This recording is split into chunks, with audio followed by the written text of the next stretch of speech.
ده علشان يطلع شكلها منتظم اكتر ولونها بيكون حلو. بالنسبة لحشو المربى بيكون برضو في الحاجات المفتوحة اللي زي دي بتبقى شكلها حلو. وبرضو الميني تورت المعمولة بالدولسي دي شكلها حلو، حطيت عليها شوية مكسرات. وده برضو جناش الشوكولاتة البني، برضو حطيت عليه شوية سبرينجلز على شكل وردات. وطبعا انتوا ممكن تقطعوا من الكوكيز ده شكل وردات صغيرة وتخبزوها وتزينوا بيها، بتبقى حلوة جدا. دلوقتي بقى هنبدأ في السابليه المتغطي بالشوكليت، ده بحشي برضو بالشوكليت. بالنسبة لجناش الشوكولاتة السايل ده بجيب برضو الشوكليت شيب واحطه في الميكرويف لمدة 30 ثانية.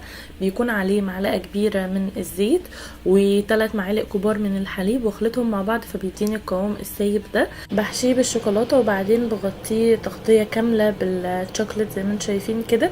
وطبعا لازم الكوكيز يكون القاع بتاعها هي اللي فوق. وبعدين ببدأ اخبط كده بالشوكة عشان ينزل اي شوكولاتة زيادة، وبعدين احطها على